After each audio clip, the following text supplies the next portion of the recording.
ناظرین اکرام، السلام علیکم ورحمۃ اللہ وبرکاتہ۔ الصلاۃ والسلام علیک یا رسول اللہ وعلی آلک واصحابک یا حبیب اللہ۔ الصلاۃ والسلام علیک یا نبی اللہ وعلی آلک واصحابک یا نور اللہ۔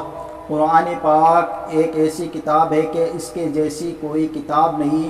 قرآن پاک اللہ عز و جل کا سچا اور بے مثال کلام ہے۔ قرآن پاک کی تلاوت کرنے کے بے شمار فضائل و برکات ہے۔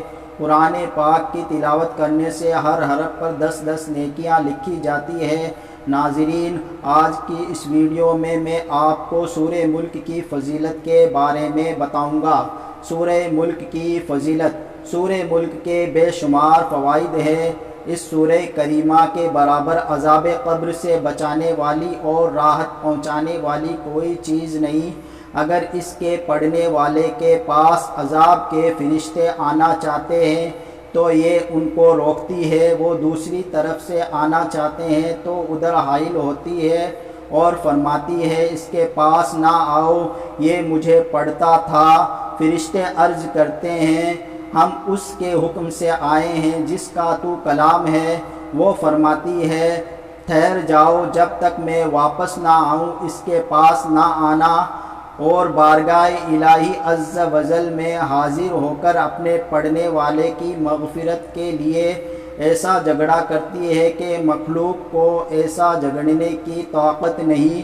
انتہا تو یہ ہے کہ اگر مغفرت میں تاخیر ہوتی ہے تو عرض کرتی ہے وہ مجھے پڑھتا تھا اور تو نے اسے نہ بخشا، اگر میں تیرا کلام نہیں تو مجھے اپنی کتاب سے چھیل دے۔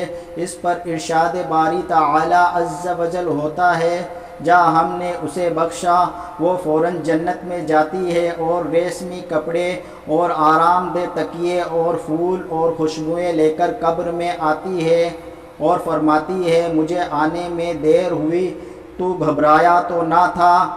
پھر بچھونے بچھاتی اور تکیہ لگاتی ہے اور فرشتے بحکم رب العالمین عز و جل واپس جاتے ہیں۔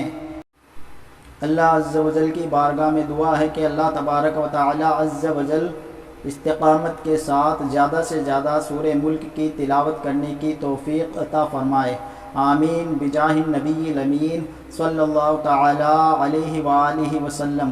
صلو علی الحبیب صلی اللہ تعالی علی محمد۔